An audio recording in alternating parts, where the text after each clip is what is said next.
काम से घर लौटते समय जैसे ही मैं अपना स्कूटर चला रहा था और अपने घर के दरवाजे के करीब था, मुझे रोक लिया गया। हैरानी की बात यह है कि जिस इंसान ने मुझे रोका वो मेरी बचपन की दोस्त निकली, जिसे मैंने सालों से नहीं देखा था। मैंने उसे नहीं पहचाना, इसलिए उसके मन में थोड़ी शरारत सूझी और उसने जानबूझकर मुझे चिढ़ाया। सर, आप राइड करते समय हेलमेट क्यों नहीं पहन रहे हैं? उसने पूछा। मैंने पलटकर कहा, इस सड़क पर इतने सारे लोगों ने हेलमेट नहीं पहना है, तो आप सिर्फ मुझे ही क्यों निशाना बना रही हैं? क्योंकि आपकी किस्मत खराब है, उसने जवाब दिया। उसके बगल में ड्यूटी पर मौजूद दूसरी ऑफिसर अपनी हंसी रोकने के चक्कर में लगभग खांसने लगी। वो जोर से हंसना चाहती थी, लेकिन आवाज निकालने की उसकी हिम्मत नहीं हुई। मैंने ऊपर देखा और एक सधी हुई, पेशेवर मुस्कान बिखेरी। मैडम ऑफिसर, मैं बस जुर्माना भर दूंगा, ठीक है? कोई जरूरत नहीं है, उसने कहा। इसे स्कैन करें, अपना नाम और आईडी नंबर रजिस्टर करें। पहली गलती पर बिना जुर्माने के चेतावनी दी जाती है। इसे दोबारा करेंगे तो आपको इसकी कीमत चुकानी पड़ेगी। ये सुनकर कि मुझे पैसे नहीं देने पड़ेंगे, मेरी झुंझलाहट तुरंत थोड़ी कम हो गई। भगवान का शुक्र है, मैं हमेशा से एक कानून का पालन करने वाला नागरिक रहा था। यह पहली बार था जब मैं रंगे हाथों पकड़ा गया था। मैडम ऑफिसर, क्या आप लोग रात के 9 बजे भी काम से फ्री नहीं होते? मैंने पूछा। सर, अगर आपने अपना हेलमेट ठीक से पहना होता तो आप मुझसे बिल्कुल नहीं टकराते, उसने तुरंत जवाब दिया। उसकी बातों से मेरी बोलती बंद हो गई। मैं मुश्किल से सांस ले पा रहा था। गुस्से में मैंने अपना फोन उसके सामने फेंक दिया। क्या इतना काफी है? ठीक है, आप जा सकते हैं। उसने मेरे गुस्से से भरे चेहरे को पूरी तरह नजरअंदाज कर दिया। जैसे ही मैं बाइक पर अपना पैर घुमाने वाला था, उसने पुकारा, 1 मिनट रुकिए। अब और क्या है? मैंने पूछा। अपना हेलमेट पहन लीजिए। उसने मेरी बाइक की टोकरी में रखे हेलमेट की ओर इशारा करते हुए एक मददगार चेतावनी दी, वरना जैसे ही आप कोना मुड़ेंगे, मेरे सहकर्मी आपको फिर से रोक लेंगे। मैं वास्तव में इसके लिए आपको धन्यवाद देता हूं, मैडम ऑफिसर। मैंने बड़बड़ाते हुए टोकरी से हेलमेट उठाया और बेतरतीब ढंग से उसे अपने सिर पर रख लिया। सर, आपको एक और बात याद दिलानी है, उसने अपनी बात जारी रखी। आज रात पहले ही एक अजीब मरीज से निपटने के बाद मैं गुस्से में था, और अब ये जहरीली जुबान वाली ट्रैफिक पुलिस मुझे लेक्चर दे रही थी। लेकिन चूंकि मैं ही पहले नियम तोड़ रहा था, इसलिए मैं गुस्से में तो था, लेकिन कुछ बोलने की हिम्मत नहीं कर सका और चुपचाप उसका लेक्चर सुनने के लिए मजबूर था। बेहतर होगा कि राइड करते समय ईयरफोन न पहने। यदि आपने उन ईयरफोन की वजह से मेरे सहकर्मी को पहले आपको बुलाते हुए नहीं सुना होता, तो आपको एक अधिकारी के आदेशों की अवहेलना करने का अतिरिक्त आरोप लग सकता था। मैंने हार मान ली। मैंने पूरी तरह से सरेंडर कर दिया। अपने लगभग 30 साल के जीवन में यह पहली बार था जब मेरा सामना इतनी कष्टप्रद ट्रैफिक पुलिस से हुआ था। मैंने अपने ईयरफोन निकाले, उन्हें अपने बैग में ठूंसा, जोर से थ्रॉटल घुमाया और वहां से तेजी से निकल गया। मेरे पीछे उसने मेरी दूर जाती हुई आकृति को देखा और उसके लाल होठों पर एक मुस्कान तैर गई। कैप्टन, हमें अभी एक कॉल आई है। योंगकोंग रोड पर एक कार एक्सीडेंट हुआ है। एक सहकर्मी ने उसे सूचित किया। समझ गई, चलो चलते हैं, उसने जवाब दिया। जब मैं घर पहुंचा तो मेरे माता पिता अभी भी जाग रहे थे। जैसे ही मैं दरवाजे पर खड़े होकर अपने जूते बदल रहा था, मेरे पिताजी ने मेरी ओर देखा और कहा, जूलियन वापस आ गया है। मैं आ गया, मैंने जवाब दिया। आज तुम्हारा चेहरा इतना उतरा हुआ क्यों लग रहा है? क्या अस्पताल में बहुत काम था? तुम्हारी माँ तुम्हारे लिए कुछ खाने को बनाए? मेरी माँ ने पूछा। मैं ठीक हूं, मैंने कहा। अभी भी उस राक्षसी ट्रैफिक पुलिस के बारे में सोचकर मेरा मूड पूरी तरह से खराब था। वापस आते समय मैं बस एक बहुत बड़े बेवकूफ से टकरा गया। मेरे माता पिता पूरी तरह से हैरान दिखे। अभी अपने कमरे में मत जाओ, बैठो, तुम्हारी माँ और मुझे तुम्हें कुछ बताना है, मेरे पिताजी ने निर्देश दिया। क्या बात है माँ? पिताजी, मैंने पूछा। थोड़ा फल खा लो, हम खाते खाते बात कर सकते हैं, मेरी माँ ने सुझाव दिया। क्या तुम्हें मेरे बचपन के पुराने क्लासमेट अंकल आर्थर का परिवार याद है? मेरे पिताजी ने शुरुआत की। आपका मतलब लिटिल डम्पलिंग के परिवार से है, जो बचपन में पुरानी एस्टेट में मेरे साथ खेलती थी? मैंने पूछा। क्या लिटिल डम्पलिंग? तुम लोगों को निकनेम भी देते थे? मेरे पिताजी ने प्यार से डांटा। पिताजी, क्या आपको नहीं लगता था कि वो गोरी और गोल मटोल थी, बिल्कुल एक छोटी डम्पलिंग की तरह? वो अब काफी इंप्रेसिव है। मैंने अविश्वास से भरे चेहरे के साथ मजाक उड़ाया। मेरी यादों में वो अभी भी पुरानी एस्टेट के दिनों में अटकी हुई थी। वो गोल मटोल लड़की जो नए साल की पेंटिंग वाली गुड़िया की तरह दिखती थी, हमेशा मेरे पीछे पीछे चलती थी और मुझे भाई बुलाती थी। बाद में जब पुरानी एस्टेट को तोड़ा गया और हमें दूसरी जगह बसाया गया, तो हमारे दोनों परिवार अलग हो गए। हालांकि हमारे माता पिता अभी भी संपर्क में थे। मेरे पास उस समय फोन नहीं था और अपनी पढ़ाई में बहुत व्यस्त होने के कारण मेरा उससे संपर्क धीरे धीरे टूट गया। सालों गिने तो हमें एक दूसरे को देखे हुए 1 दशक से ज्यादा हो गया था। मैं बहुत पहले ही भूल चुका था कि वो अब कैसी दिखती है। जूलियन, वह अब अविश्वसनीय रूप से खूबसूरत है, मेरी माँ बीच में बोली। जरा सोचो, उसकी माँ एक मॉडल है। अभी मुझे खूबसूरत महिलाओं में बिल्कुल भी दिलचस्पी नहीं थी। हालांकि मैंने तेजी से एक महत्वपूर्ण जानकारी पकड़ी। पिताजी, क्या आप ये कह रहे हैं कि लिटिल डम्पलिंग एक ट्रैफिक कॉप है? मैंने पूछा। हाँ, मेरे पिताजी ने पुष्टि की। उसका स्वभाव तुम्हारे जैसा ही जिद्दी है, अपने तरीके पर अड़ी रहने वाली।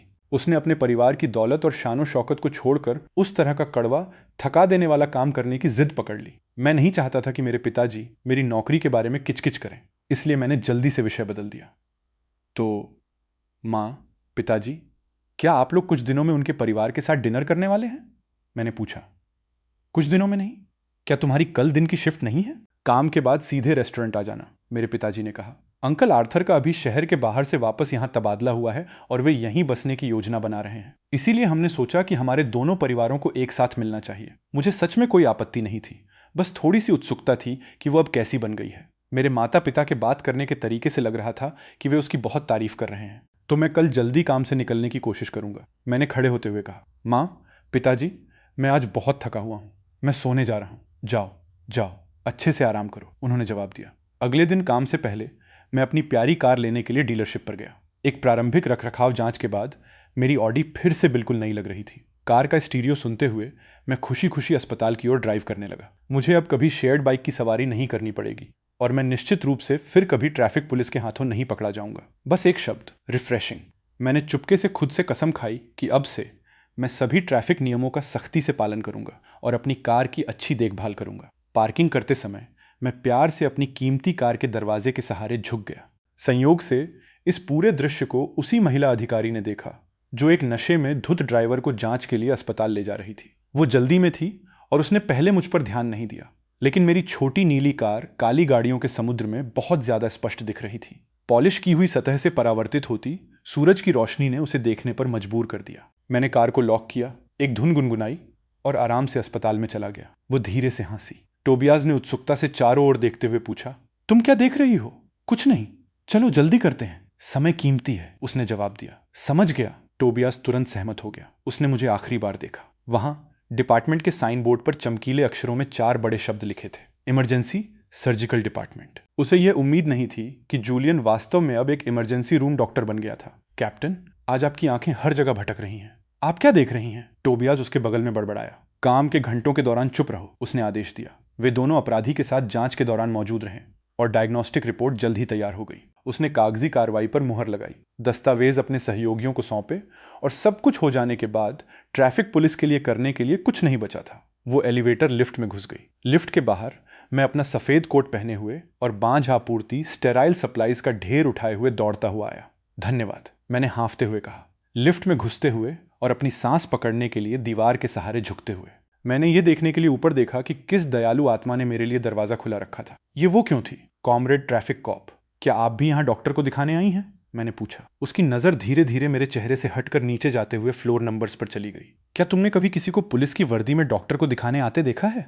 उसने जवाब दिया।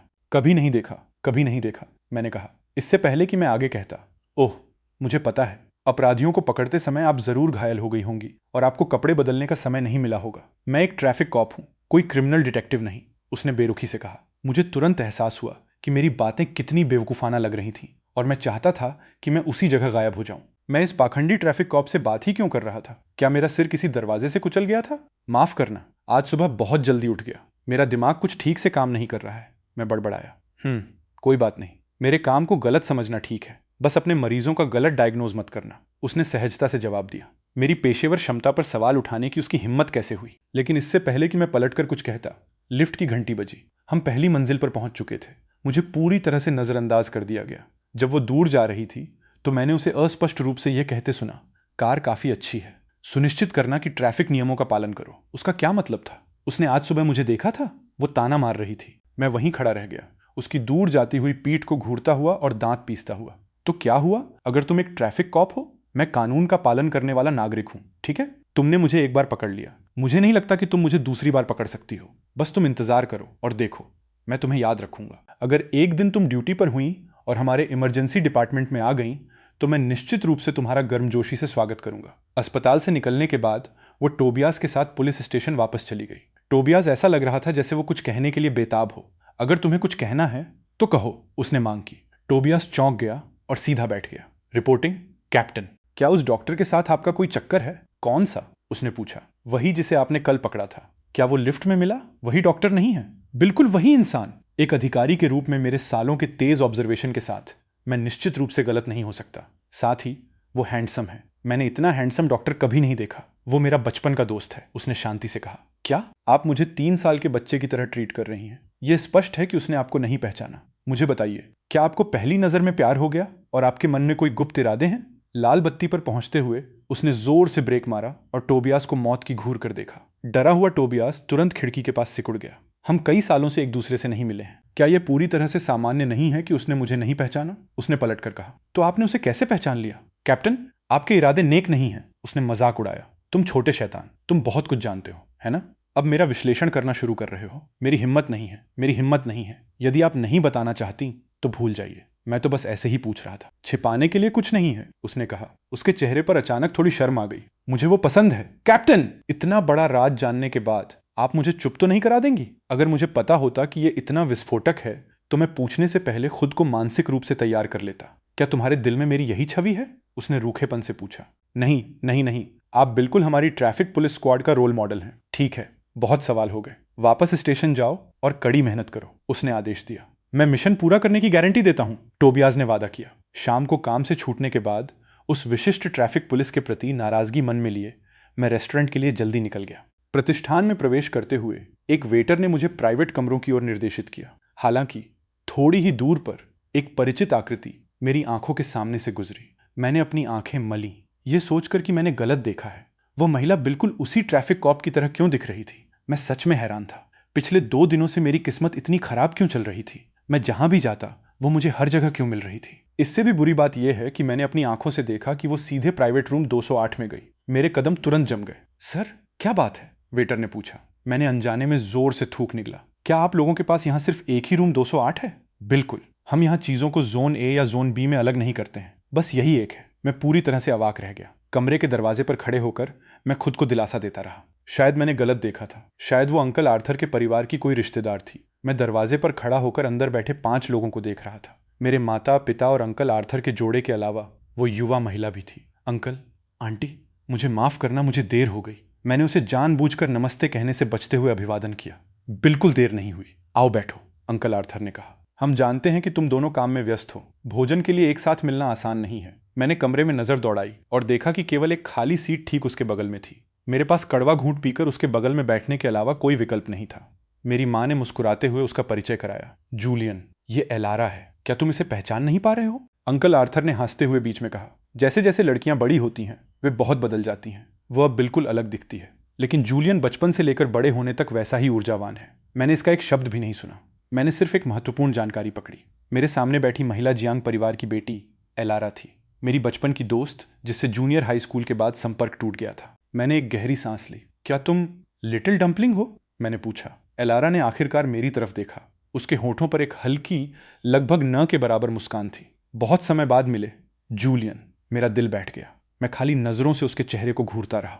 यह बिल्कुल उस रात जैसा ही था, अभी भी उतना ही खूबसूरत, सिवाय इसके कि ड्रेस पहनने से वो बहुत अधिक कोमल और सुरुचिपूर्ण लग रही थी। उनका काफी बदल गई है से क्या मतलब था? ये ऐसा था जैसे उस अतीत की गोल मटोल छोटी लड़की को पूरी तरह से किसी और ने बदल दिया हो। अगर उसने कुछ नहीं कहा होता तो मैं कभी इस इंसान को एलारा के रूप में नहीं पहचान पाता, चाहे आप मुझे पीट पीट कर मार ही क्यों न डालते। मेरी माँ ने हंसते हुए चिढ़ाया। जूलियन एक बेवकूफ की तरह क्यों घूर रहा है? माँ ने तुमसे झूठ नहीं बोला था ना। एलारा बड़ी होकर और भी खूबसूरत हो गई है। मुझे अंदर से बहुत अजीब लग रहा था। जब बड़े बुजुर्ग शराब डाल रहे थे और शिष्टाचार का आदान प्रदान कर रहे थे, मैं थोड़ा झुका।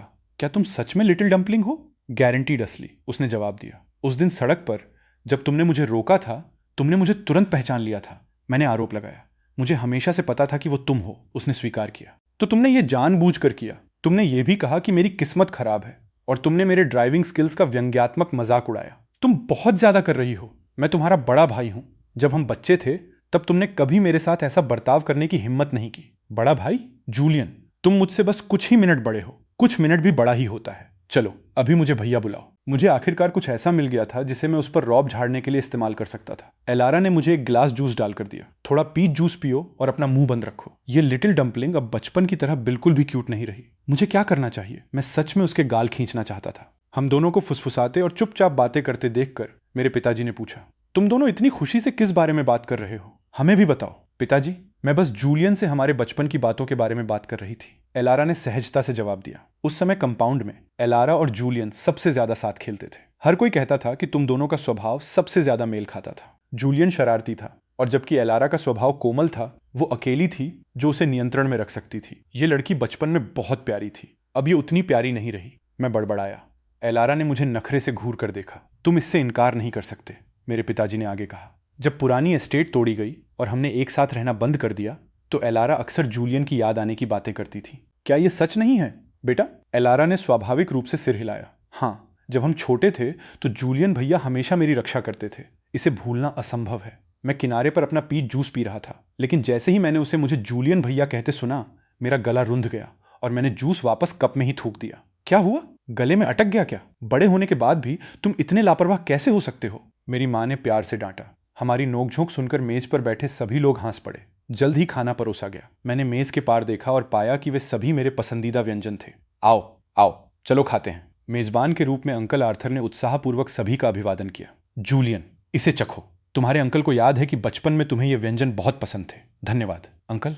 मैंने गोल्डन थ्रेड श्रिम्प का एक टुकड़ा उठाया और उसे ध्यान से चखा।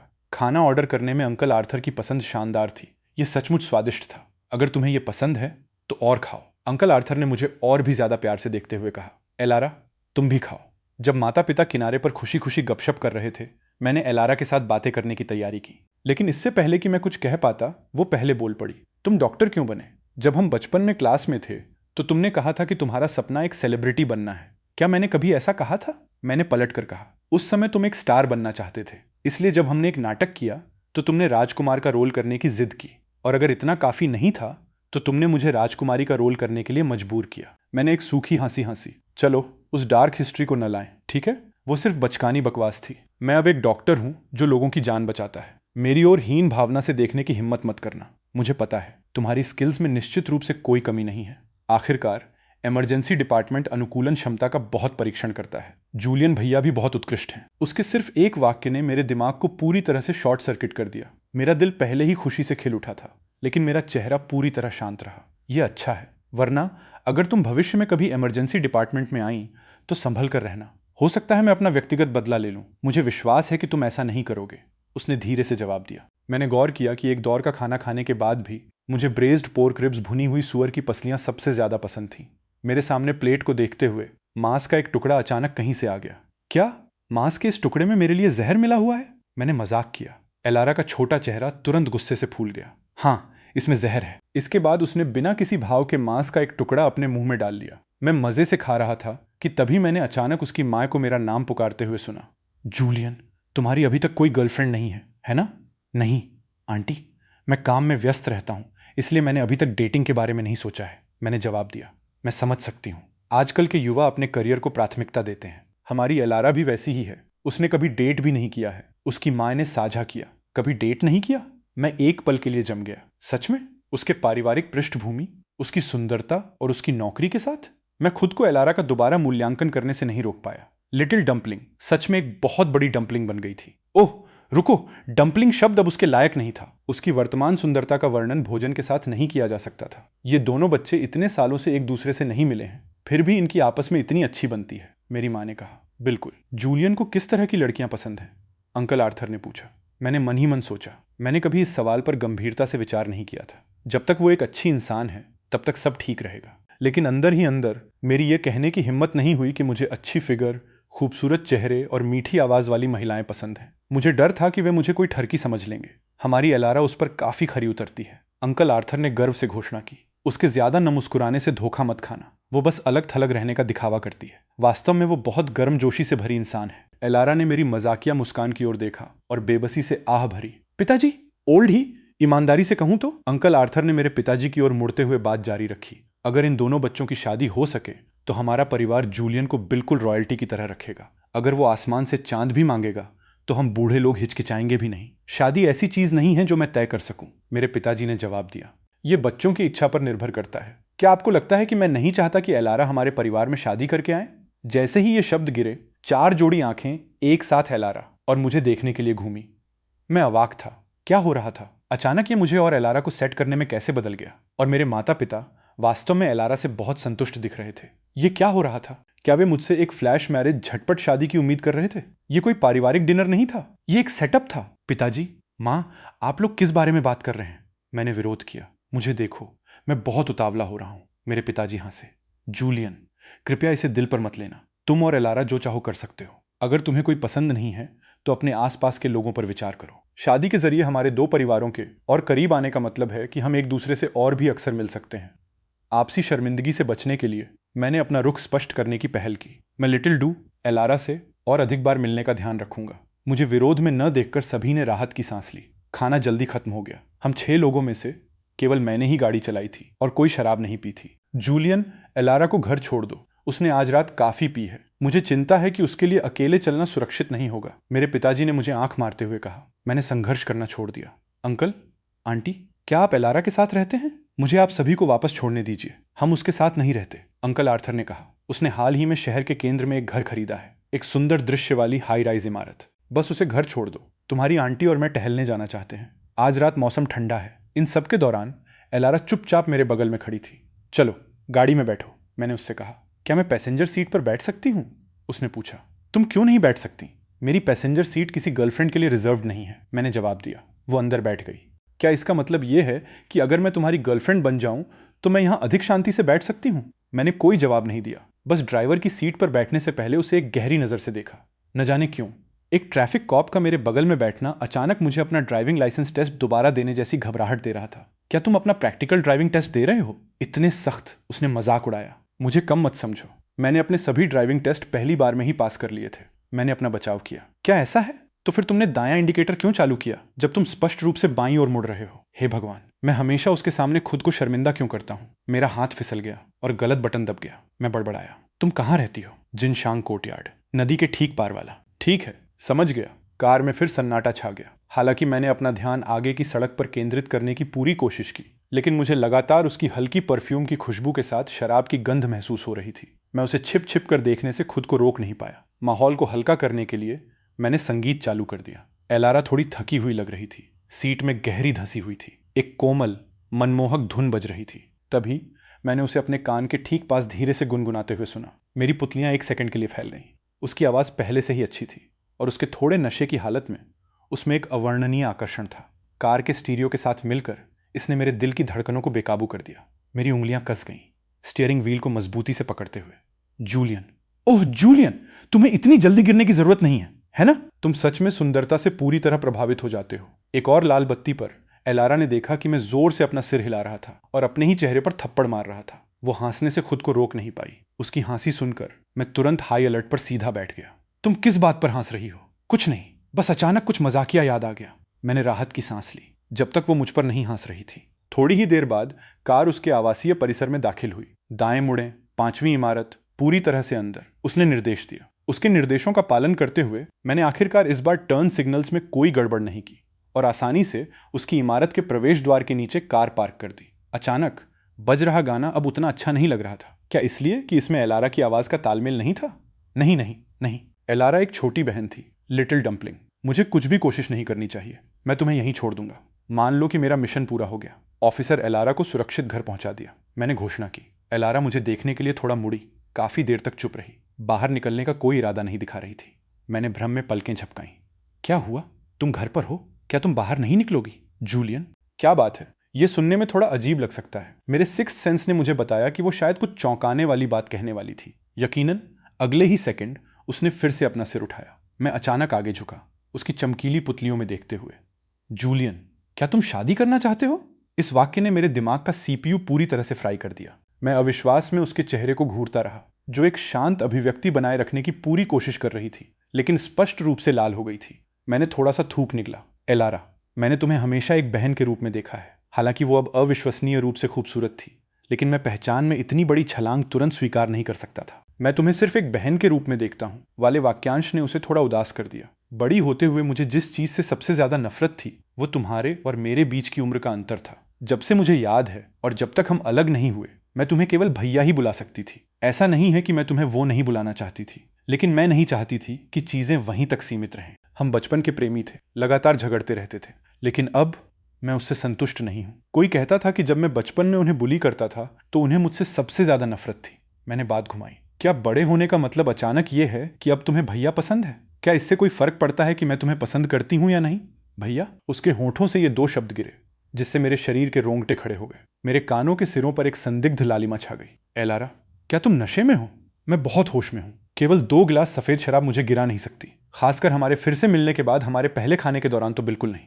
हम 10 साल से ज्यादा समय से एक दूसरे से नहीं मिले हैं। तुम्हें पता है मेरा स्वभाव कैसा है। मैं तुम्हें हर दिन चिढ़ाती थी। तुम्हें यह नहीं लगता ना कि मैं बड़ी होकर स्थिर और परिपक्व हो गई हूं? तो क्या तुम्हारे साथ क्या चल रहा है? क्या तुम मेरा छुपा हुआ मतलब नहीं समझ सकते? उसने जोर दिया। इसलिए तुम्हें उसे एक टास्क की तरह मानने की जरूरत नहीं है जो उन्होंने डाइनिंग टेबल पर यूं ही कह दिया था। और तुम निश्चित रूप से एक ऐसे पति से शादी नहीं करना चाहोगे जो अभी तक बड़ा नहीं हुआ है ना? जूलियन, क्या तुम्हें मेरा पेशा याद है? क्या सच में करियर के बारे में बात करने का यह सही समय था? इसके अलावा मैं कैसे भूल सकता था कि उसने मुझे बिना हेलमेट के पकड़ा था और संकेत दिया था कि मेरी ड्राइविंग बहुत खराब है। बिल्कुल मुझे याद है। जनता की पुलिस अधिकारी, कॉमरेड ऑफिसर और एक ट्रैफिक कॉप किस चीज में सबसे अच्छी होती है? उसने पूछा। लोगों की समस्याओं को सुलझाने में। बेशक, कौन नहीं जानता कि मुसीबत के समय पुलिस को ढूंढना चाहिए। कितना मूर्खतापूर्ण सवाल है। उसने अपनी बात जारी रखी। रुको, तुमने मुझे धोखा दिया। मुझे एहसास हुआ। मैंने नहीं दिया। तुमने खुद ही कहा मैं समस्याओं को सुलझाने में सबसे अच्छी हूं। मैं अवाक रह गया। सच में महिलाएं जब बड़ी होती हैं तो दुष्ट हो जाती हैं। तो जूलियन, मुझे एक ऐसे पति से शादी करने में डर नहीं लगता जो मेरे लिए परेशानी खड़ी करेगा। इसके अलावा वापस कंपाउंड में जब भी हम घर घर खेलते थे तो तुम पापा बनते थे और मैं मम्मी बनती थी। ये स्पष्ट रूप से इसलिए था क्योंकि कंपाउंड में एक ही उम्र के हम सिर्फ 2 ही बच्चे थे। यहां तक कि हमारे बच्चों का रोल भी गेट पे रहने वाले 2 कुत्तों को निभाना पड़ता था। मैंने अपना बचाव किया। तुमने तो यहां तक कहा था कि अगर भविष्य में मेरी शादी नहीं हो पाई तो मैं तुमसे शादी कर सकती हूं। क्या मैं वो बात वापस ले सकती हूं? ऐसा इसलिए था क्योंकि मैंने देखा था कि तुम कितनी गोल मटोल और क्यूट थी और मुझे डर था कि तुम बड़ी होकर भी गोल मटोल ही रहोगी और तुम्हें रिजेक्ट कर दिया जाएगा। लेकिन अब तुम्हें देखकर तुम में यह कहने की हिम्मत कैसे हुई कि तुम्हारी शादी नहीं हो पाएगी? मेरे विचारों के बावजूद न जाने क्यों मैं वास्तव में थोड़ा ललचा गया। अगर मैंने एलारा से शादी कर ली तो यह सच में बहुत अच्छा होगा। मेरे माता पिता उसके चरित्र से बहुत संतुष्ट थे। मुझे ब्लाइंड डेट्स पर जाने की चिंता भी नहीं करनी पड़ेगी। सबसे महत्वपूर्ण बात, वह सुंदरता की मेरी परिभाषा पर पूरी तरह से फिट बैठती थी। इस पर विचार करने के बाद हम सच में काफी संगत लग रहे थे। इसी विचार को ध्यान में रखते हुए मैंने पूछा, एलारा, क्या शनिवार को तुम्हारी छुट्टी है? विषय काफी तेजी से बदला। मुझे शनिवार को ओवरटाइम काम करना है, शायद समय नहीं मिलेगा। उसने जवाब दिया। रविवार के बारे में क्या ख्याल है? रविवार को मैं फ्री हूं। एलारा ने अपना हाथ पीछे खींच लिया। हमारे बीच थोड़ी दूरी बना ली। तुम्हारे क्या प्लान है? मैंने स्पष्ट रूप से नहीं बताया, बस तर्क दिया। तुम पहले अंदर जाओ, मैं रविवार को तुम्हें ढूंढ लूंगा। एलारा ने एक न के बराबर आह भरी। ठीक है, तो मैं चलती हूं। जैसे ही वो कार का दरवाजा खोलने वाली थी वो अचानक पीछे मुड़ी। जूलियन, चलो एक दूसरे की कॉन्टैक्ट इन्फो जोड़ लेते हैं। ओह, सही कहा। घर पहुंचने पर मुझे बता देना। सुरक्षित रहना, गाड़ी धीरे चलाना। मैं अब जा रहा हूं, तुम जाओ जाओ। मैंने उसे भगाया। जैसे ही कार दूर गई मैं रियरव्यू मिरर में एक और नजर डालने से खुद को रोक नहीं पाया। वो वहां खड़ी थी। उसकी आकृति अलग थलग लग रही थी। मेरी कार को जाते हुए देख रही थी जब तक कि उसकी रूपरेखा धीरे धीरे दूरी में धुंधली नहीं हो गई। जब मैं घर पहुंचा तो मेरे माता पिता मेरा इंतजार करते हुए सोफे पर बैठे थे। जूलियन वापस आ गया। इतनी देर क्यों लगी? क्या तुम और एलारा कहीं खेलने गए थे? नहीं, हमने बस उसके घर के नीचे थोड़ी देर बात की। तुमने किस बारे में बात की? कैसा रहा? क्या तुम्हें मजा आया? ये काफी अच्छा था। माए, पिताजी, क्या आप लोग एलारा से सच में संतुष्ट हैं? हमारे संतुष्ट होने का क्या फायदा? पास ही पानी पी रहे मेरे पिताजी बीच में बोले। तुम एक बड़े आदमी हो और तुम डेट करने से इनकार करते हो। हम बस मूल्यांकन करने में तुम्हारी मदद कर रहे थे। ये सुनकर मेरी आंतरिक पसंद और भी दृढ़ हो गई। मूल रूप से मैं थोड़ा झिझक रहा था, लेकिन वैसे भी मुझे कोई पसंद नहीं था और एलारा के साथ होने से मुझे दिल की धड़कनें तेज होने वाला थोड़ा सा एहसास हुआ। शायद ये सिर्फ इसलिए था क्योंकि वो एक बहुत आकर्षक इंसान थी। पिताजी, माँ, मैं अपने छुट्टी वाले दिन उसके साथ अपना मैरिज सर्टिफिकेट बनवाने जा रहा हूँ। मेरी माँ और पिताजी ने घोर सदमे में एक दूसरे को घूरा। तुम्हें इतना अचानक करने की जरूरत नहीं है ना? मेरे पिताजी ने मेरा माथा चेक किया। तापमान सामान्य है, इस बच्चे को बुखार नहीं है। जूलियन, तुम्हारी माँ और मैं चाहते थे कि तुम डेट करो, लेकिन तुम्हें सीधे अंत तक स्किप करने की जरूरत नहीं है ना? माँ, पिताजी, मेरी बात सुनिए। हम एक डॉक्टर और एक पुलिस अधिकारी हैं। दोनों बहुत व्यस्त रहते हैं। हमें डेट करने का समय कहाँ मिलेगा? आजकल बहुत से लोग फ्लैश मैरिज करते हैं। आइए बस ट्रेंड को फॉलो करें और शादी करके इसे खत्म करें। ये कोई एक तरफा विचार भी नहीं है। मुझे पूरा यकीन है कि वो भी आज ऐसा ही सोचती है। एक बार जब हम शादी कर लेंगे तो हम हर दिन एक साथ रहेंगे और समय के साथ भावनाएं बढ़ेंगी। इससे आपकी दोनों की चिंताएं भी दूर हो जाती हैं। ये सच में सभी के लिए फायदे का सौदा है। मैंने जितना इसके बारे में सोचा मुझे उतना ही लगा कि एलारा से शादी करना हम सभी के लिए फायदेमंद है। ठीक है, मेरे पिताजी मेरे तेजी से दिए गए तर्कों से चकरा गए थे और अंततः यह निष्कर्ष निकाला कि युवाओं का फ्लैश मैरिज करना आखिर इतना असामान्य नहीं था। साथ ही वे वास्तव में एलारा से बहुत संतुष्ट थे। घर का रजिस्टर टीवी कैबिनेट में है। मेरे पिताजी ने अपनी आंखों से इशारा किया। अब तुम बड़े हो गए हो, तुम्हारी माँ और मैं तुम्हारे फैसलों में ज्यादा दखल नहीं देंगे। हम केवल सही इंसान चुनने में तुम्हारी मदद कर सकते थे, लेकिन तुम्हें खुद ही उस रास्ते पर चलना होगा। क्या तुम समझे? चिंता मत कीजिए, मैं पहले अपने कमरे में जा रहा हूँ। आप लोग जल्दी आराम कर लें। शनिवार शाम को एलारा के घर पहुंचते ही उसे मेरा मैसेज मिला, काम से छुट्टी, अभी घर पहुंची और खा रही हूँ। तुम? मुझे आज अचानक ओवर टाइम के लिए बुला लिया गया, अभी भी अस्पताल में हूँ। एलारा की चॉपस्टिक्स रुक गई। फिर उसने पूछा, तुमने खाया? इंस्टेंट नूडल्स खाए, लेकिन इनमें से कोई भी बात मायने नहीं रखती। मैं तुमसे पूछना चाहता था, क्या तुम मुझसे शादी करना चाहती हो? मैसेज भेजे जाने के बाद एलारा ने फिर कभी जवाब नहीं दिया। मैं अपने फोन की स्क्रीन को घूरता रहा, अपनी आंखों से लगभग उसमें छेद कर रहा था। क्या चल रहा था? वो इतने महत्वपूर्ण क्षण में गायब होने का नाटक क्यों कर रही थी? क्या वो शादी नहीं करना चाहती थी? क्या उस दिन वो बस मजाक कर रही थी? 10 मिनट से अधिक समय तक बिना किसी प्रतिक्रिया के इंतजार करने के बाद मैं शांत नहीं बैठ सका। ऐसा तो नहीं हो सकता कि उसने मुझे फ्रेंड लिस्ट से डिलीट कर दिया हो? इसी विचार के साथ मैंने उसके मनी ट्रांसफर पेज पर टैप किया। सौभाग्य से मुझे डिलीट नहीं किया गया था। शायद वो कुछ और करने चली गई हो। अनजाने में एक और घंटा बीत गया। मेरी शिफ्ट बदलने वाले डॉक्टर को आया देखकर मैंने फिर से अपने फोन की ओर देखा। एक भी मैसेज नहीं। क्या अब उस मैसेज को अनसेंड करना बहुत देर हो चुकी थी? ऐसा क्यों लग रहा था जैसे मैं आक्रामक तरीके से किसी को मुझसे शादी करने के लिए मजबूर कर रहा था? कृपया अंदर आइए, मेरी छुट्टी हो गई है। अंदर आने वाला व्यक्ति एलारा थी। तुम यहां क्यों हो? क्या वो मुझे नजरअंदाज नहीं करना चाहती थी? वो इमरजेंसी डिपार्टमेंट में क्यों आएगी? काम खत्म होने में कितना समय है? क्या मेरे यहां होने से तुम्हारे काम में देरी हो रही है? कोई देरी नहीं, मैं बस बाहर निकलने ही वाला हूं। किसे पता था तुम आओगी? तुमने मेरे मैसेज का जवाब क्यों नहीं दिया? लेकिन शब्द मेरे होठों तक पहुंचे और मैंने उन्हें वापस निगल लिया। एलारा मेरी डेस्क के पास आई और इंसुलेटेड लंच बॉक्स नीचे रख दिया जो वो अपने साथ लाई थी। जूलियन, मैंने जानबूझकर तुम्हें नजरअंदाज नहीं किया। मुझे लगा कि इस तरह के सवाल का जवाब आमने सामने देना चाहिए। तुम्हारा मैसेज मिलने के बाद मैंने तुम्हारे लिए कुछ खाना बनाया और यहां दौड़ी चली आई। कल हम अपना मैरिज सर्टिफिकेट लेने जाएंगे, उसने प्यार से कहा। ठीक है। न जाने क्यों मेरा दिल फिर से पागलों की तरह धड़कने लगा। कोई बात नहीं, वहां एक कुर्सी है, थोड़ी देर बैठो। क्या तुम अब मुझसे नाराज नहीं हो? मैं एक छोटी लड़की से बहस नहीं करूंगा। आखिरकार मैं तुमसे बड़ा हूं। एक बड़े भाई के रूप में मुझे वैसा ही व्यवहार करना होगा, जो भी हो, बहन ही सही। जब तक हम शादी कर सकते हैं, भविष्य में काफी समय है। एलारा, तुमने किस तरह का खाना बनाया है? इसमें से बहुत अच्छी महक आ रही है। आज रात मैंने जो इंस्टेंट नूडल्स खाए थे, ये पूरी तरह से एक अलग लीग में है। फैटी, बीफ, चिकना और नरम था, सॉस में लिपटा हुआ और चावल के ऊपर परोसा गया था। ये बिल्कुल स्वर्गीय था। मुंह खोलो, मैं इसे खुद ही खा लूंगा। एलारा ने लापरवाही से मेरे ऑफिस के चारों ओर देखा। आधा खाया हुआ इंस्टेंट नूडल्स का कप लापरवाही से एक तरफ फेंक दिया गया था। अब से कम इंस्टेंट नूडल्स खाना। अगर तुम व्यस्त हो और सच में ठीक से खाना खाने का समय नहीं है तो मैं इसे तुम्हारे लिए ला दिया करूंगी। लेकिन क्या तुमने इसे बनाया है? ये बहुत स्वादिष्ट है। अगर तुम्हें ये पसंद है तो मैं घर जाने पर तुम्हारे लिए इसे हर दिन बनाऊंगी। तुम और क्या खाना चाहते हो? जब भी मुझे समय मिलेगा मैं उसे अस्पताल ले आऊंगी। तुम्हें परेशानी में डालना ठीक नहीं है। तुम मुझसे कहीं ज्यादा व्यस्त रहती हो। तुम यहाँ कैसे आई? क्या तुमने ड्राइव किया? क्या तुम चाहती हो कि मैं तुम्हें वापस छोड़ दूं?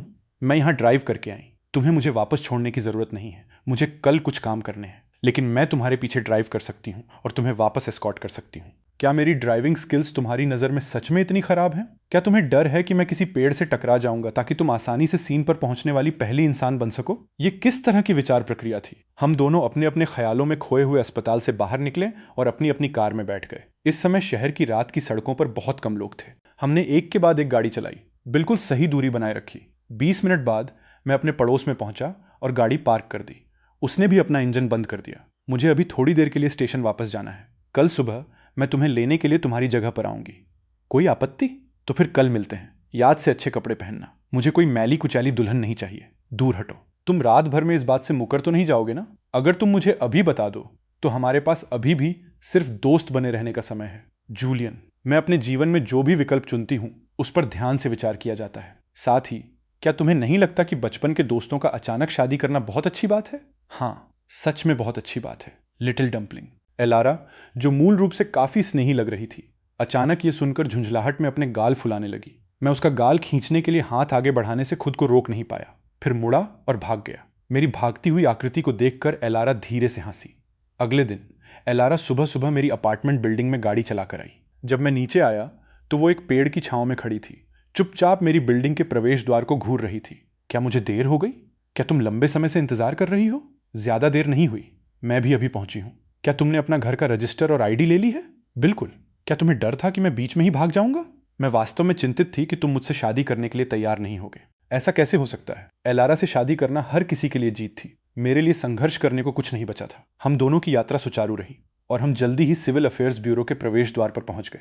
लिटिल डम्पलिंग, क्या तुम नर्वस हो? एलारा भ्रमित लग रही थी। सच कहूं तो थोड़ी सी, लेकिन मैं ज्यादातर उत्साहित हूं। कर्मचारियों ने हमें फॉर्म सौंपे और मैंने तेजी से और निडरता से उस पर अपना नाम साइन कर दिया। फिर मैं एलारा को देखने के लिए मुड़ा, जो बहुत सावधानी से लिख रही थी। साइन करने के बाद हम तस्वीरें लेने गए। मैं सक्रिय रूप से उसके थोड़ा करीब खिसका, हालांकि मेरी बहुत करीब जाने की हिम्मत नहीं हुई। तुम मुझसे इतनी दूर क्यों रह रहे हो? क्या तुम मुझसे असंतुष्ट हो या हम अभी उतने परिचित नहीं हैं? मुझे बस अभी इसकी आदत नहीं है। एलारा ने मानो मेरे मन की बात पढ़ ली हो और सक्रिय रूप से मेरी बाह में अपनी बाह डाल दी। एक पल के लिए मेरी सांसें रुक गईं। बहुत अच्छा, बहुत अच्छा, इसी पोज को बनाए रखें। दूल्हे राजा, थोड़ा मुस्कुराइए, कुछ खुशी की बात सोचिए। खुशी की बातें?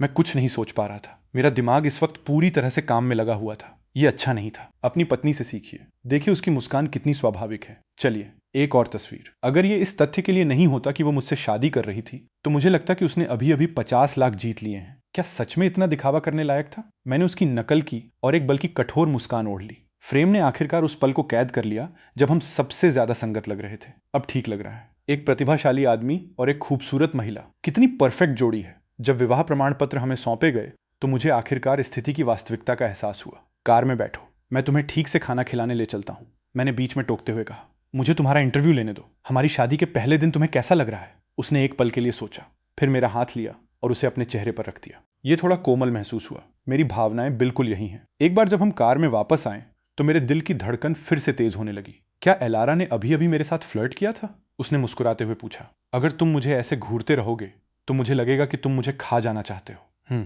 समझ गया। मैं अब चलता हूं। ठीक है, काम पर जाओ। मैं घर जाऊंगी और अपने परिवार के साथ खाऊंगी। माफ करना, ये काम अचानक आ गया। ठीक है, मुझे भी अक्सर ओवरटाइम करना पड़ता है। हम एक दूसरे को दोष नहीं दे सकते। जैसे ही मैंने घर में प्रवेश किया, मुझे एलारा का एक संदेश मिला। जूलियन, मुझे टेक्स्ट करना और मैं तुम्हें लेने आ जाऊंगी। मुझे इतनी जल्दी वापस देखकर मेरी माँ थोड़ी हैरान दिखी। तुम इतनी जल्दी वापस क्यों आ गए? एलारा कहाँ है? उसे आखिरी मिनट में काम पर बुला लिया गया। मैंने मैरिज सर्टिफिकेट अपनी माँ को सौंप दिया। आप और पिताजी अब आराम कर सकते हैं। तस्वीर बहुत सुंदर आई है। तुम और एलारा सच में स्वर्ग में बनी जोड़ी हो। मेरे पिताजी आगे झुके और साफ देखने के लिए अपना चश्मा भी पहन लिया। जब मैं जवान था तब से थोड़ा कम हैंडसम है, लेकिन ये पहले से ही बहुत अच्छा है। पिताजी, क्या आप एक बार भी मेरी तारीफ नहीं कर सकते?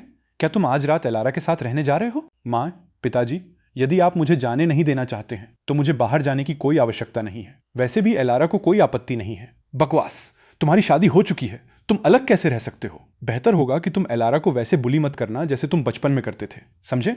वो एक पुलिस अधिकारी है, मैं उसे कैसे बुली कर सकता हूँ? चिंता मत कीजिए, मैं अपना सामान पैक करने के लिए ऊपर जा रहा हूँ। पैक करने की कोई जरूरत नहीं है। तुम्हारी माँ और मैंने तुम्हारे लिए पहले ही सब कुछ पैक कर दिया है। ये सब वो सामान है जिसकी तुम्हें जरूरत होगी। जहां तक बड़ी वस्तुओं की बात है, तुम दोनों खरीदारी करने जा सकते हो और बाद में उन्हें खुद खरीद सकते हो। पिताजी, माँ, क्या आप लोग सच में मुझे बाहर निकालने की इतनी जल्दी में हैं? ये सिर्फ शादी कर रहा है, क्या ये जरूरी है? जल्दी करो और जाओ, यहाँ नाटक करना बंद करो। तुम्हारी नई जगह हमारी जगह से केवल कुछ किलोमीटर दूर है। अगर तुम चाहो तो हर दिन वापस आ सकते हो, लेकिन जब तुम वापस आओ तो मेरी बहू को साथ लाना। मैं उसके काम खत्म होने और वापस आने तक इंतजार करूंगा, उसके बाद ही निकलूंगा। मेरी माँ ने गंभीरता से मेरे कंधे को थपथपाया।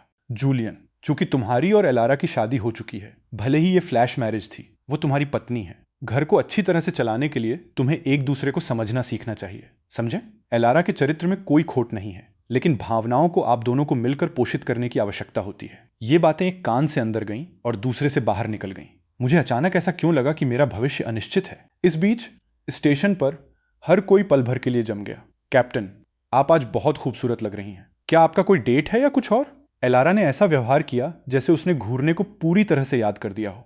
बैठक शुरू करने से पहले संक्षेप में एक फाइल पलटते हुए, बैठक लंबी नहीं थी। मुख्य रूप से उच्च अधिकारियों के निर्देशों के अनुसार अगले सप्ताह के कार्यों को तैनात करना था। अंतिम व्यवस्था की घोषणा करने के बाद उसने फोल्डर बंद कर दिया और खड़ी हो गई। ठीक है, सप्ताहांत में आने के लिए आप सभी का धन्यवाद। मीटिंग समाप्त। सभी के फोन एक साथ बज उठे। ग्रुप चैट से एक सूचना, ये एलारा की ओर से एक रेड लिफाफा उपहार भेजा गया था। कैप्टन, क्या हम सभी ये लाल लिफाफा ले सकते हैं? हाँ, इसे ले लो, सभी के लिए एक हिस्सा है। इन लोगों ने सालों से साथ काम किया था, इसलिए कोई भी उसके साथ औपचारिकता में खड़ा नहीं हुआ। आज क्या खास मौका है? क्या आप अचानक अमीर हो गई हैं? नहीं, मैंने शादी कर ली है, इसलिए मैं सभी को एक लाल लिफाफा दे रही हूँ। कोई आश्चर्य नहीं कि कैप्टन आज सच धज कर आई हैं। मैंने तो कभी यह भी नहीं सुना था कि आपका कोई बॉयफ्रेंड है। आपने पहले उन सभी ब्लाइंड डेट्स को ठुकरा दिया था। बधाई हो कैप्टन। दावत कब है? यह बहुत अचानक है। धन्यवाद। हम इस बारे में बाद में बात करेंगे। रुको, एक फ्लैश मैरिज? क्या मैंने अभी इसकी घोषणा नहीं की? मैं यूनिट का पहला इंसान हूं जो आपको जानता था, आपकी जीवन मरण की अच्छी बहन। ठीक है, जब आप शादी समारोह आयोजित करेंगी तो मैं सिर्फ आपके लिए एक अलग मेज लगाऊंगी। क्या मैं जीजा जी को जानता हूं? हाँ, तुम जानते हो। कौन है वो उस दिन लिफ्ट वाला डॉक्टर है। मुझे बहुत जलन हो रही है। मैं 26 साल की हूं और मैंने अभी तक किसी आदमी का हाथ भी नहीं पकड़ा है। एलारा ने हाथ हिलाकर टोबियास को करीब आने का इशारा किया। टोबियास उत्सुकता से आगे झुका। फिर वो अपनी कार में बैठी और चली गई। क्या हम अभी भी अच्छी बहनें हैं? जब वो मुझे लेने आई तो उसे खाना खाने के लिए ऊपर आमंत्रित किया गया। खाने के बाद मैंने अपना सूटकेस खींचा और एलारा के साथ घर चला गया। क्या तुम थक गए हो? अपना सामान मुझे दे दो, तुम जाकर आराम कर सकते हो। मैं कुछ पूछने ही वाला था कि तभी मैंने एलारा की मैचिंग चप्पलें देखी। बस उसकी चप्पलों पर एक छोटी सी किट्टी बनी हुई थी। मैं बता नहीं सकता था कि उसे इस तरह का एलिमेंट्री स्कूल स्टाइल पसंद था। मैंने इसके बारे में ज्यादा कुछ नहीं सोचा। कुछ घबराहट से चारों ओर देखा। क्या हम साथ सोने वाले हैं? क्या तुम चाहते हो? हम साथ सो सकते हैं। अब यह गैर कानूनी नहीं है। एलारा ने अपनी आंखें नीची कर ली, जबरन अपने मुंह के कोनों को दबा लिया और मुझे बेडरूम में ले गई। यह निश्चित रूप से गैर कानूनी नहीं था। मैं चुपचाप उसके पीछे चला, खुद को मानसिक रूप से तैयार करने की पूरी कोशिश कर रहा था। एक साथ सोना असंभव नहीं था। ज्यादा से ज्यादा हम दोनों आधा आधा बिस्तर लेंगे। वो सिर्फ एक छोटी लड़की थी, वो वैसे भी मेरे साथ क्या कर सकती थी? मैंने जल्दी से महिला की बांह पकड़ ली। हमारे बीच की दूरी बहुत करीब थी और माहौल अचानक शांत हो गया। मेरे दिल की धड़कन थोड़ी तेज हो गई। एक सुखद नशीली खुशबू भी आ रही थी। क्या हम सच में एक साथ रहने वाले हैं?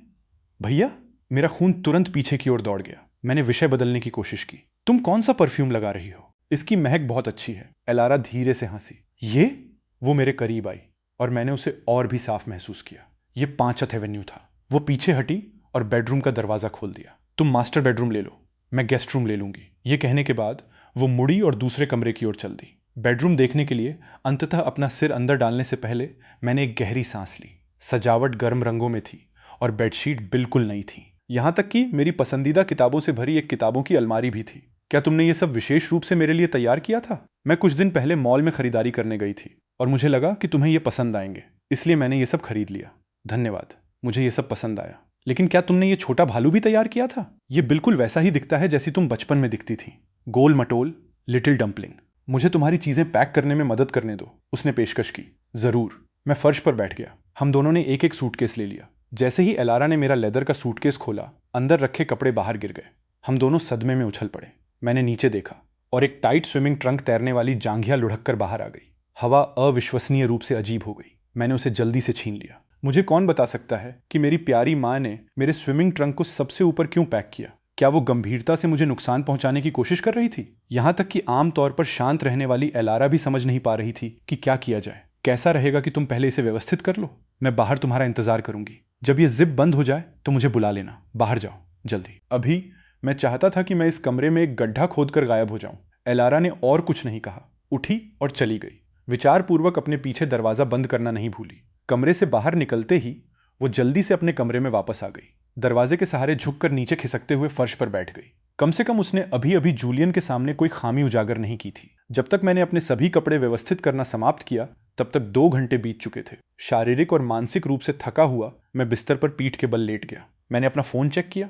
5 बज चुके थे। अनपैक करने से बुरी तरह पसीना आ रहा था, इसलिए मैंने नहाने जाने का फैसला किया। मेरा बेडरूम और एलारा का आमने सामने था। उसका दरवाजा खुला था, लेकिन वो अंदर नहीं थी। वो कहाँ गई थी? क्या वो काम पर वापस चली गई? कोई आवाज क्यों नहीं आ रही थी? मैंने अपने गंदे कपड़े वॉशिंग मशीन में डाल दिए। ये पता लगाने की जहमत नहीं उठाई कि वो कहाँ गई, और नहाने के लिए बाथरूम की ओर चल दिया। एलारा का घर काफी बड़ा था। हालांकि मुझे करीब से देखने का मौका नहीं मिला था, लेकिन यह जगह कम से कम 200 वर्ग मीटर की होनी चाहिए। अकेले बाथरूम बेहद विशाल था, जिसमें एक गोल बाथटब था। उत्सुकतावश मैंने body wash, bath salt, shampoo और बड़े करीने से व्यवस्थित बोतलों की एक श्रृंखला से भरे स्टोरेज रैक का निरीक्षण किया। लड़कियों के पास वास्तव में बहुत सारा सामान होता है। इन्हें अब साझा घरेलू सामान माना जाना चाहिए, है ना? अगर मैंने कुछ इस्तेमाल किया तो वो गुस्सा तो नहीं होगी, है ना? कोई आश्चर्य नहीं कि वो हमेशा अपने सुगंधित उत्पादों के साथ इतनी अच्छी महकती थी। वे वास्तव में सुखदायक थे। मुझे यकीन नहीं था कि ऐसा इसलिए था क्योंकि हिलना डुलना बहुत थका देने वाला था। लेकिन जैसे ही मैं टब में भीगा, मैं टब के किनारे का सहारा लेकर सो गया। एलारा मेरे पैकिंग खत्म करने का इंतजार कर रही थी। कोई हलचल न देखकर उसने बेडरूम में मुझे ढूंढने की पहल की। तभी उसने देखा कि बाथरूम की लाइट चालू थी, लेकिन पानी बहने की कोई आवाज नहीं आ रही थी। उसकी पलकें फड़कने लगीं। ऐसा तो नहीं हो सकता कि वो टब में सो गया हो? उसके पास दरवाजे पर जोर से खटखटाने के अलावा कोई विकल्प नहीं था। अंदर घुसने की उसकी हिम्मत नहीं हुई, लेकिन उसे चिंता थी कि पानी में सोने से मुझे सर्दी लग जाएगी। सौभाग्य से मेरी नींद कच्ची थी। मैंने उनींदी हालत में खटखटाहट सुनी। मैं ठीक हूँ। क्या बात है? मुझे महसूस हुआ कि पानी ठंडा हो गया है और मैं कांप उठा। जब तक तुम ठीक हो। मुझे डर था कि तुम सो गए हो और तुम्हें सर्दी लग सकती है। थोड़ी देर रुकने के बाद उसने कहा, वहां जो नीला तौलिया टंगा है वो नया है, बेझिझक उसका इस्तेमाल करो। ठीक है, समझ गया। अगली बार इतनी देर तक मत भीगना, पानी ठंडा है। तुम पहले कहाँ गई थी? जब मैं बाहर आया तो मैंने तुम्हें नहीं देखा। मैं स्टडी रूम में पढ़ रही थी। यहाँ आओ। मैं अभी भी आधी नींद में था। और उसने क्या करने के लिए कहा ये बिना पूछे मैं वहां चला गया। हम दोनों एक दूसरे के आमने सामने बैठे थे। वो मेरे बाल सुखाने के लिए एक हेयर ड्रायर ले आई। मैं इसे खुद कर सकता हूँ, कोई जरूरत नहीं। एलारा के हाथ मेरे छोटे बालों के बीच आगे पीछे हो रहे थे। मैं बता सकती हूँ कि तुम खुद इसे करने में बहुत आलसी हो, इसलिए मैं ही कर देती हूँ। क्या उसे इतना क्रूरतापूर्वक ईमानदार होना जरूरी था? लेकिन चूंकि उसने बेझिझक मुझे बेनकाब कर दिया था, इसलिए मैं बस कुर्सी पर पीछे की ओर झुक गया। मन की शांति के साथ कैप्टन एलारा की सेवा का आनंद ले रहा था। उसके मेरे बाल सुखाने के बाद मैं खड़ा हुआ और शीशे में देखा। लिटिल डम्पलिंग बुरा नहीं है, हाँ? आखिरकार, क्योंकि मैंने एक ऐसे पति से शादी की है जो अभी तक बड़ा नहीं हुआ है, मुझे सब कुछ थोड़ा थोड़ा आना चाहिए। मैंने तुम्हें हमारी शादी से पहले ही चेतावनी दी थी। तुम ही थी जो मुझसे शादी करना चाहती थी। एलारा हंसी। मेरा सिर थपथपाने के लिए अपना हाथ उठाया। मैंने कुछ नहीं कहा। क्या मैं बस यूं ही घर में घूम सकता हूं? जरूर। देखो, अगर कोई ऐसी चीज है जो तुम्हें पसंद नहीं है, अगले हफ्ते हमारी छुट्टी के दिन हम उसे बदलने जा सकते हैं। मुझे सच में कोई चीज नापसंद नहीं है। तुम्हारी पसंद काफी अच्छी है। क्या तुमने ये सारी किताबें पढ़ी हैं? बस जब मेरे पास कुछ करने को नहीं होता तब समय काटने के लिए। मैंने शेल्फ से एक चमकीले रंग का उपन्यास निकाला और उसे उसके चेहरे के सामने कर दिया। तुम ये भी पढ़ती हो? My childhood friend is a big boss. Elara ने अपनी आंखें नीची की, करीब से देखा और कहा, मुझे इसे पढ़ना पसंद है। अविश्वसनीय। एलारा, तुमने मुझसे सिर्फ इसलिए तो शादी नहीं की, न क्योंकि तुम इस तरह की किताब पढ़ती हो। तुम्हें यह सब कम पढ़ना चाहिए। सावधान रहना, कहीं तुम बेवकूफ न बन जाओ। उसका चेहरा काला पड़ गया। उसने किताब वापस छीन ली और उसे शेल्फ पर धकेल दिया। मैं और कुछ नहीं कहूंगी, ठीक है? कैप्टन एलारा को गुस्सा आ रहा है। और वो कौन था जो प्राथमिक विद्यालय में उपन्यास पढ़ रहा था? उसने पलटकर कहा, मैं मंगा पढ़ रही थी, उपन्यास नहीं। एलारा निशब्द रह गई। घर में घूमने के बाद मैं अंततः वापस सोफे पर आ गया। शायद एक गेम खेल लूं। तुम क्या खेल रहे हो? Dragon glory. कोई आश्चर्य नहीं कि तुमने कभी डेट नहीं किया। अब गेम्स तुम्हारी सारी ऊर्जा ले सकते हैं। वैसे मुझे सच में तुम्हें धन्यवाद देना चाहिए। तुम्हारे बिना मुझे ब्लाइंड डेट्स पर जाना पड़ता। मुझसे शादी करने के लिए तैयार होने के लिए धन्यवाद। चलो अब से अच्छे से रहते हैं। मुझे नींद आ रही है, मैं सोने जा रही हूँ। मैंने उसका क्या बिगाड़ा? उसके चेहरे के भाव इतनी जल्दी क्यों बदल गए? एलारा अपने कदमों में रुकी, लेकिन अंततः अपने कमरे में वापस चली गई। बोर होकर मैंने अपना फोन फिर से अनलॉक किया। मैंने समय चेक किया, अभी 8 भी नहीं बजे थे। बहुत अजीब बात है, इतनी जल्दी कौन सोने जाता है? अगले दिन मैं 6 बजे के कुछ देर बाद उठा। हैरानी की बात है कि एलारा और भी पहले उठ गई थी और पहले से ही रसोई में नाश्ता बना रही थी। सुप्रभात। कोई मदद चाहिए? Good morning. उसने बर्तन से दलिया निकाला। ये हो गया, बाहर जाकर खाने का इंतजार करो। ये सभी वो नाश्ते की चीजें थीं जो वो और मैं तब खाते थे जब हम स्कूल में थे। मुझे उम्मीद नहीं थी कि उसे अभी भी याद होगा कि मुझे क्या पसंद है। अगर तुम भविष्य में खाना बनाती हो तो सफाई का काम मुझ पर छोड़ देना, या हम हर दूसरे दिन बारी बारी से खाना बना सकते हैं। मेरी कुकिंग भी बहुत अच्छी है, ठीक है? ये थका देने वाला नहीं है। उसने बिना सोचे समझे मेरे प्रस्ताव को अस्वीकार कर दिया। थोड़ी देर और सो जाओ।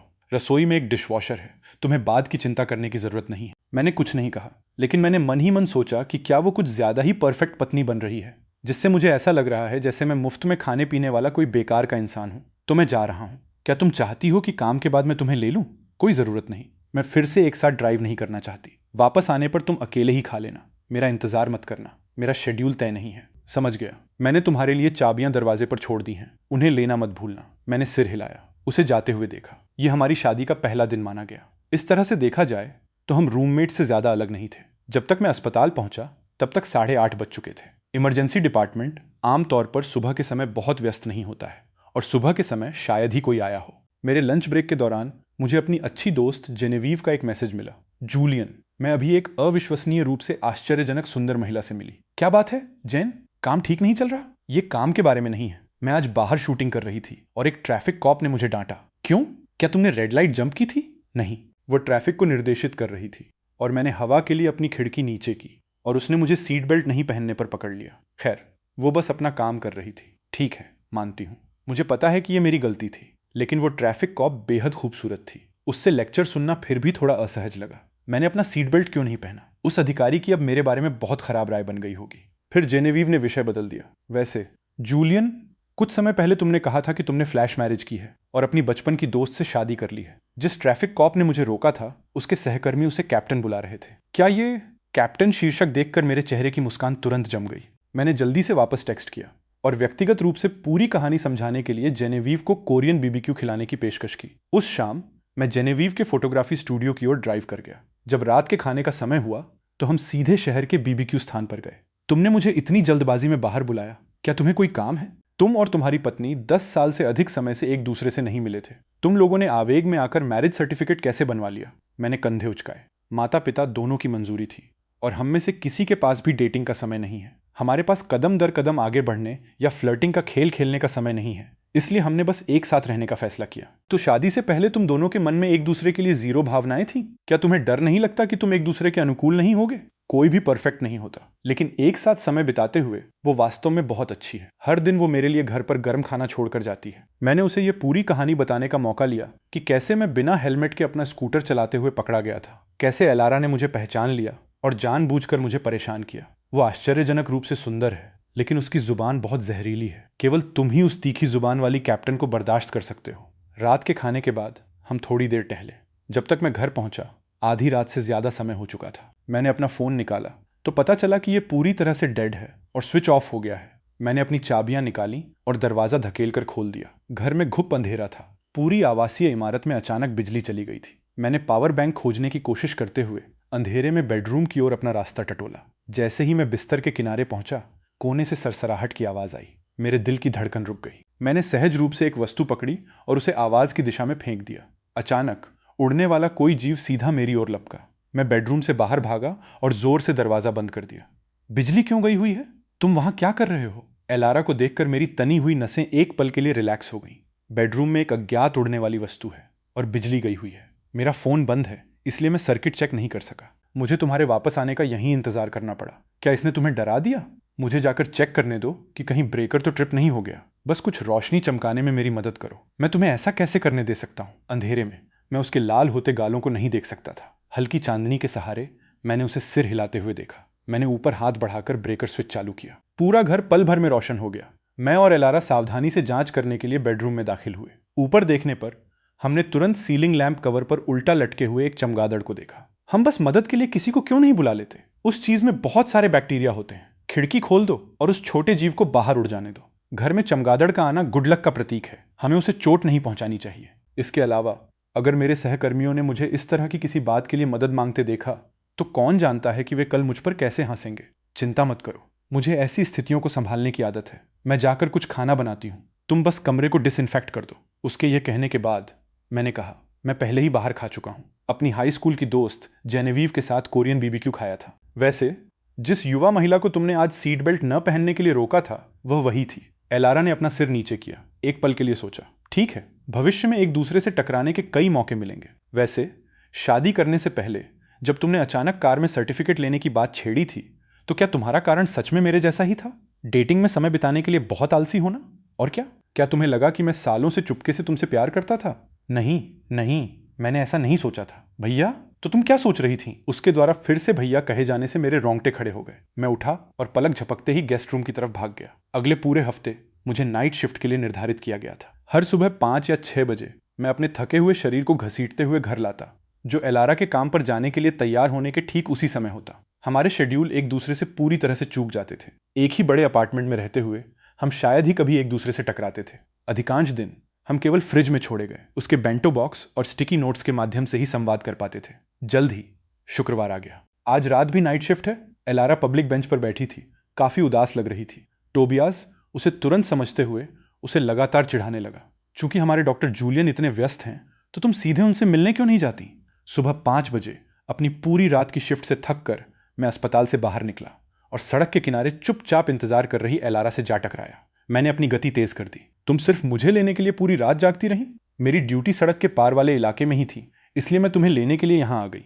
मुझे कार की चाबियां दो, तुम पैसेंजर सीट पर बैठो और आराम करो। लगातार नाइट शिफ्ट्स के कारण मुझ पर थकान की लहर छा गई। कार में बैठने के कुछ ही देर बाद मैं सीट का सहारा लेकर गहरी नींद में सो गया। जब कार आसानी से हमारे पड़ोस में वापस आ गई तो मैं उनींदी हालत में बेडरूम की ओर लड़खड़ाता हुआ गया। एलारा ने मुझे हल्के से पोंछने में मदद की और जाने से पहले काफ़ी देर तक मेरे बिस्तर के पास खड़ी रही। अगली सुबह मैंने कवर हटाया और तुरंत देखा कि बेड साइड टेबल पर एक मार्शमैलो रखा हुआ है, साथ में एक नाजुक स्ट्रॉबेरी केक भी है। एलारा दरवाजे के चौखट के सहारे झुकी हुई थी। एक डेजर्ट की दुकान के पास से गुजरी और इसे खरीद लिया। कल जब तुम सो रहे थे तो तुम लगातार मार्शमैलो के बारे में बड़बड़ा रहे थे, इसलिए मैंने इसे तुम्हारे लिए खरीद लिया। एकदम सही समय।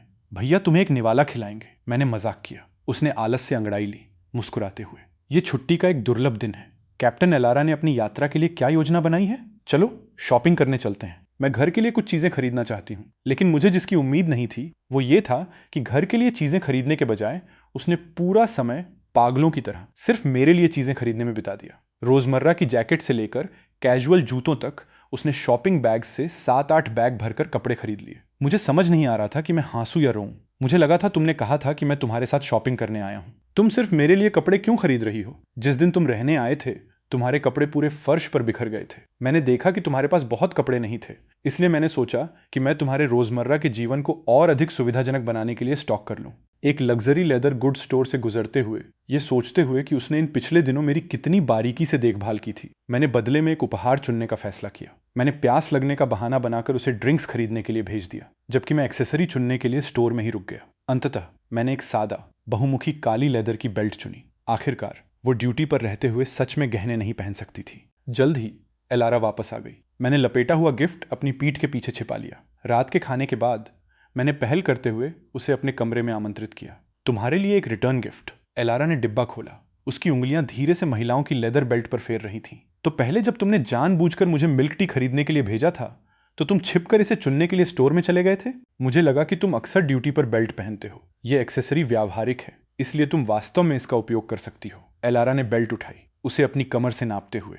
जूलियन, क्या तुम्हें अपने पार्टनर को बेल्ट गिफ्ट करने का छिपा हुआ अर्थ पता है? यह सिर्फ व्यावहारिकता के लिए है। क्या इसके बारे में कोई नियम है? एक बेल्ट दिल को लॉक करने और खुद को एक साथ बांधने का प्रतिनिधित्व करती है। मुझे सच में उस छिपे हुए अर्थ के बारे में नहीं पता था। यह पूरी तरह से एक साधारण उपहार है, इसके पीछे कोई और इरादा नहीं है। एलारा ने एक हल्की हंसी हंसी, बस मजाक कर रही थी। मुझे यह गिफ्ट बहुत पसंद आया। हमने पूरे दिन शॉपिंग की और तुम थक गए हो। जल्दी सो जाओ, मुझे अभी ड्यूटी पर जाना है। मैं पहले निकलती हूँ। उसके मुड़ने और चले जाने के बाद मैं बिस्तर पर पीठ के बल सीधा लेट गया। मेरे दिमाग में उथल पुथल मची हुई थी। भले ही मैंने उसे हमेशा अपनी गोल मटोल छोटी बहन के रूप में देखा था, लेकिन दिन ब दिन उसके साथ समय बिताना और इतने करीब संपर्क में रहने से मेरे दिल की धड़कनें हमेशा बेकाबू हो जाती थीं।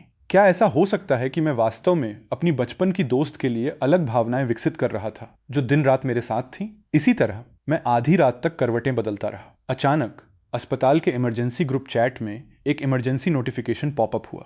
उपनगरीय राजमार्ग पर कई कारों की एक बड़ी टक्कर हो गई थी। बड़ी संख्या में गंभीर रूप से घायल मरीज आ रहे थे और ड्यूटी पर मौजूद चिकित्सा कर्मचारियों की भारी कमी थी।